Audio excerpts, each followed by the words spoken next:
Good afternoon, friends on dais and all. Promptly after Sanjeev's comment, I have decided not to use PowerPoint.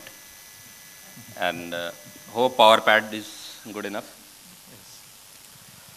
And I'll also stay away from visionary and planning remarks and, what future. Of course, our Honorable Chief Minister, Honorable Minister, and Shri Ravi Saxena ji has touched upon all those things. And I'll try to be very specific.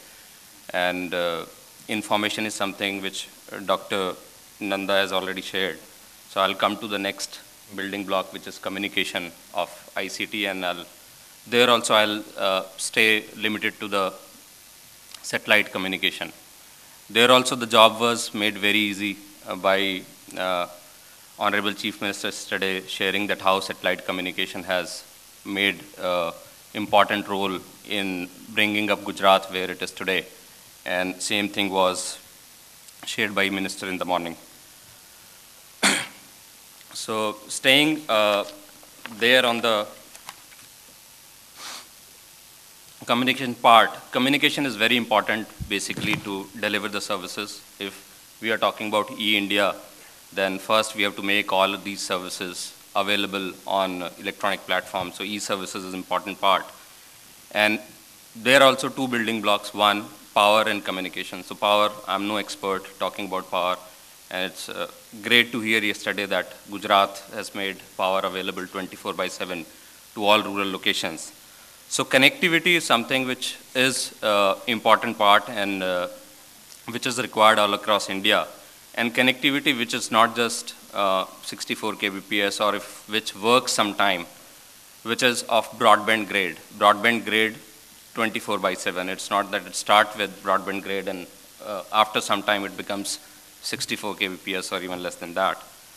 Connectivity which is quickly deployable, very relevant because we are in a nation where there are different demography. If you go to Northeast, if you look at laying down fibers, then probably you can max cover the districts or probably in some cases only the state capital. Which is reliable, of course, which works 24/7. It's not that today we claim that we have WiMAX here in this part of the country and after 7 days it stops working and then there's nobody to bring it up. Cost effective. There we need a lot of support from government because till now government has been supporting only the national ISP and which keep right shifting their commitment to connect, providing connectivity, broadband connectivity to the rural level. And of course maintain it. The question is, need is now and we need this broadband connectivity today. And we really need to look at, a blended approach. We cannot look at that, okay, the national telecom operator will bring this broadband connectivity to village level in 2000 XXX. We need to look at today. Of course, we need to plan that because that is at the end of the day for the customer cheaper option because a lot of subsidies come in from the government. But we need to look at the options which are available today. And we need to go for everything which is wherever possible optical fiber because that gives the best quality of service. And of course, WiMAX, Wi-Fi, WiMAsh, and also look at the satellite network wherever nothing of this works. Where we need broadband today, our villages, we don't need broadband at the household. Probably access to a common point where a villager can walk in and connect and basically apply for various services, use broadband for internet, use broadband for education, etc., etc. So a lot of options are available and of course satellite connectivity is available. It is here today. You can use it and it is right here. Everywhere rather. The example is Gujarat E-Gram project and many other projects where we talked about, we heard that 18,000 locations are connected, out of which I think at least 13,500 are using satellite connectivity and there is a good broadband quality of service. Another beauty of the satellite connectivity is inherent cloud capability. So like if you lay down a fiber to a village, then you are wasting that pipe. That entire bandwidth which is available on that route is available for that point. And you go from point to multi-point to multi-point. in satellite, you just connect a customer premises equipment, which is a satellite router, and you deploy a bandwidth on a cloud-like service, which is available. So each kbps you deploy on the network is available to each CP. So if Ram is not using it in the morning, then Sham is using somewhere else in the morning. So that whole thing becomes very, very cost effective as you grow the network. Like we heard 36 megahertz transponder for Gujarat, which is for which, of course, Honorable Chief Minister had to apply and somebody at senior most level had to approve. Can you imagine what is total bandwidth in 36 megahertz one can generate using the latest technology today? At max 121 Mbps of bandwidth can be generated using the latest technologies with a 36 megahertz transponder. So it's the beauty of satellite that this 121 Mbps of the bandwidth can be made available to each CP which is connected on the satellite. So that's the power. So because it uses the multicast as a feature. So when you're talking about delivering education, then just in 512 kbps of bandwidth, you can deliver education, quality education at all 18,000 locations which are connected. So that's the reason this 121 Mbps is a big bandwidth. But when you look at a terrestrial level, we have a 700 Gbps of total bandwidth, internet bandwidth, data bandwidth available across the country. And out of which only 800 Mbps is a satellite bandwidth available. 800 Mbps. That's the reason transponder is in scarcity. Why it is in scarcity? Because the whole thing is controlled. Somebody controls. If you want a satellite bandwidth of 1 kbps, you have to file huge number of applications. It will go somewhere. It will get approved. It takes 3 to 6 months to get that bandwidth allocated for you. Why it is so? Because we don't have a good satellite, which is a commercial satellite on top. Most of the satellites are launched for weather and transport and things like that. The data satellite is not available. Today, the latest satellites which are used across the world, they can give about 10 Gbps of throughput, which is probably 12 times the total satellite bandwidth capacity available over India. The satellites which are going to be launched next year probably will have 100 Gbps of capacity.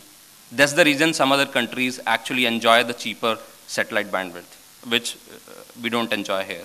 So another request to all stakeholders, those who can make difference, let's pitch for a data commercial satellite over India, and then satellite bandwidth will be able to give 100 rupees per month broadband internet service using satellite routers.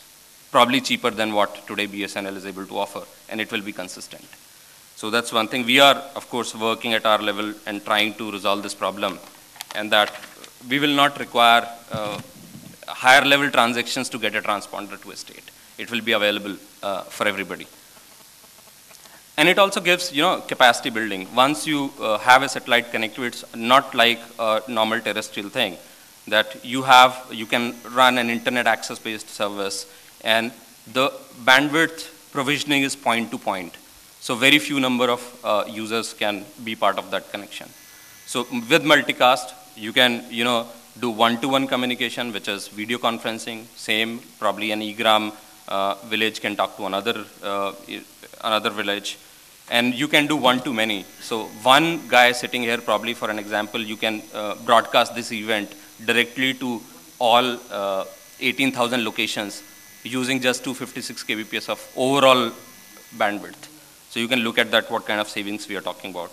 Unlike what, if you do it over internet, you will need probably 256 kbps per location. Another point which I want to make is it's perceived to be expensive, that satellite is expensive. Of course, one-time equipment is expensive because the whole burden is borne by the end consumer. So infrastructure is also borne by the end user. So need support from the government officials that how we can do. Of course, Gujarat has done an amazing job, and recently Department of Information, Government of India is doing the similar thing in northeast part of the country where 2,500 locations are going to be connected. Just before I end, I'll just share some case studies. Over 25,000 CSCs are connected using satellite broadband. So that talks about reach. And I'm talking about that some of the islands are connected, where forget about today. Going ahead, next couple of years, you will not be able to, lay down fibers. First is reach. You can reach everywhere. You can connect. You need not to worry about selecting a location for your business. Select your location and then connectivity is available there. I'll not say that use satellite. Of course, if nothing else is available, then use satellite. So because all other connectivity options today probably are cheaper and give better response time if you talk about satellite, of course, because the signal travels 144,000 kilometers before a customer request is served. So it's always going to have delay in internet-related applications. Power. Now, a case study for the power is like over 3,000 theaters, cinema halls in India are distributing movies using satellite today. And those movies are, 10, 12 GB per movie, which is live streamed at times at the theaters. So it's powerful. You can do HD quality of service. You need not to worry that whether it is 64 kbps or 256. Each satellite router is capable of handling 16 Mbps of data. So if you have a VSAT, you can deliver 16 Mbps of throughput over there.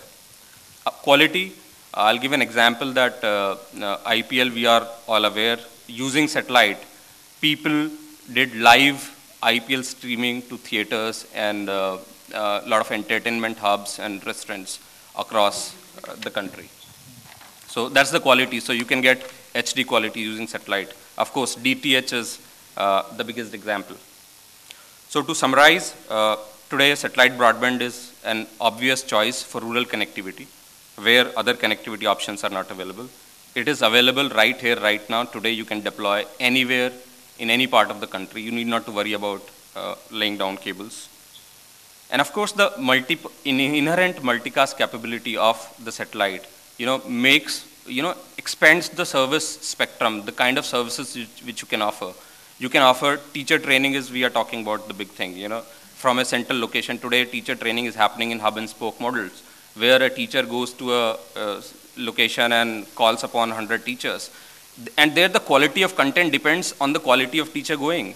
Who is going to ensure that, the best guys are training each teacher. So if you use this kind of medium, then centrally one best faculty can, train each and every teacher available, or say, teacher training is an example. You can use it for any kind of education and learning.